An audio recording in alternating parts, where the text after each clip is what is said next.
guys, I'm Nivetha. இந்த வீடியோவில் வந்துட்டு ரிலேட்டிவ் ப்ரோனவுன் அப்படிங்கிற கிராமர் தான் பார்க்க போகிறோம். சரிங்களா?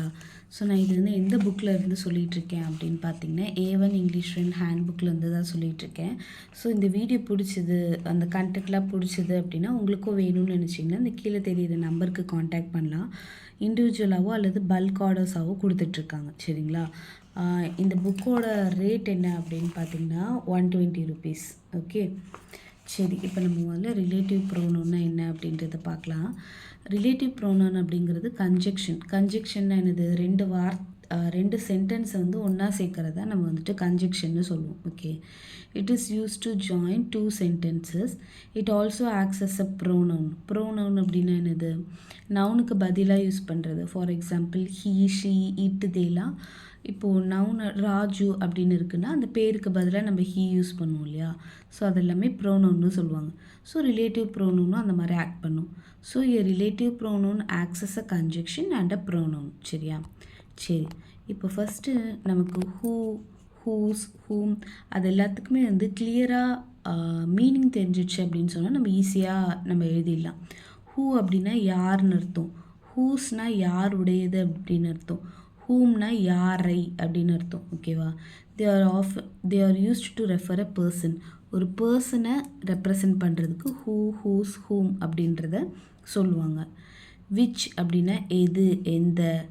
அதாவது which animal is this, which book அப்படின்னு கேட்குறது. இது எல்லாமே பொருள் அல்லது விலங்குகள், அனிமல்ஸை குறிக்கிறதுக்கு விச்ன்னு சொல்லுவோம். தட் அப்படின்னா என்று, அந்த. இது மனிதரையும் விலங்குகளையும் குறிக்க பயன்படுகிறது. That. Okay, that person, that dog அந்த மாதிரி சொல்லுவாங்க. ரிலேட்டிவ் ப்ரோனவுன் என்பவை ஒரு வாக்கியத்தில் முன்பே சொல்லப்பட்ட நபரையோ பொருளையோ மீண்டும் விரிவாக குறிப்பிட பயன்படுகிறது. அவ்வளோதான். ஒரு ரிலேட்டிவ் ப்ரோனவுன் என்னென்னா, ஏற்கனவே ஒரு விஷயத்தை பற்றி சொல்லியிருப்பாங்க. ஒரு நபரை பற்றியோ அல்லது ஒரு அனிமலை பற்றியோ ஒரு பிளேஸை பற்றியோ அல்லது ஒரு பொருளை பற்றியும் சொல்லியிருப்பாங்க. அதை பற்றி இன்னும் நல்லா டீட்டெயிலாக சொல்கிறது தான் வந்துட்டு ரிலேட்டிவ் ப்ரோனவுன் அப்படின்னு சொல்கிறது. ஓகேவா? Example, I meet Syed. நான் வந்து சயடை பார்த்தேன். ஓகேவா? சயடை பற்றி எக்ஸ்ட்ராவாக இன்ஃபர்மேஷன் கொடுக்கறதுக்கு நம்ம எப்படி ஸ்டார்ட் பண்ணோம்? Who is an engineer here. இங்கு பொறியாளர் யாரோ, நான் அந்த சயதை சந்தித்தேன். ஓகேவா? இங்கு ஹூ என்னும் ரிலேட்டிவ் ப்ரோனவுன் வாக்கியத்தில் முன்னால் குறிப்பிடப்பட்ட சயது என்ற நபரை குறிப்பிடுகிறது. சயதை குறிப்பிடுறதுக்காக வர்றது who. He gave me a pen which look beautiful. இப்போ அவன் பெண்ணு கொடுத்தான். அந்த பெண்ணை பற்றி சொல்கிறதுக்கு it's a thing, right? So அதனால் we have to use which. ஏற்கனவே பார்த்தோம். விச் அப்படின்றது ஒரு பொருளை குறிக்கிறோம் அல்லது விலங்கை குறிக்கும்னு பார்த்தோம். இந்த இடத்துல பொருளை குறிக்குது. Which looked beautiful. இப்போ join the sentence using relative ப்ரோனவுன்னு சொல்லுவாங்க. I have book, it is written by Rabindranath Tagore அப்படின்னா புக்கை பற்றி சொல்கிறாங்க. கரெக்டாக? I have a book which is written by Rabindranath Tagore. அவ்வளோதான். Kavita is my teacher, she teaches us English. Kavita is my teacher who, அதாவது இப்போ வந்து கவிதா டீச்சரை பற்றி சொல்கிறது. ஓகேவா? அதனால் ஹூ டீச்சர்ஸ் அஸ் இங்கிலீஷ்.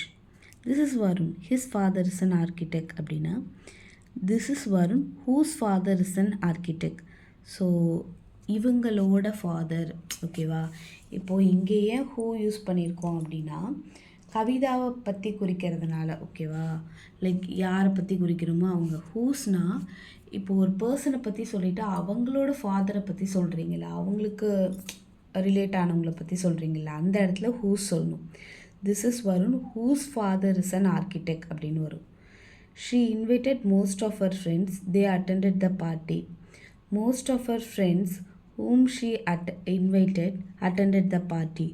Whomனா யார் யாரெல்லாம் அந்த மாதிரி வரும். ஓகேவா? ஹூஸ்னா லைக் சிங்குலர், ஹூம்னா நிறைய பேர் அந்த மாதிரி கூட நம்ம சொல்லிக்கலாம். Most of the friends whom she invited attended the party. Next, give me a pen to write a letter. It was gifted to you on your birthday. அதாவது அந்த பர்டிகுலர் பெண்ணை பற்றி குறிக்கிறாங்க. Here they are representing about a thing. Give me a pen which was gifted to you on your birthday to write a letter. I have sold the house, it was located at the bank of a river. I have sold the house, that ஹவுஸை பற்றி சொல்கிறாங்க. That was located at the bank of a river.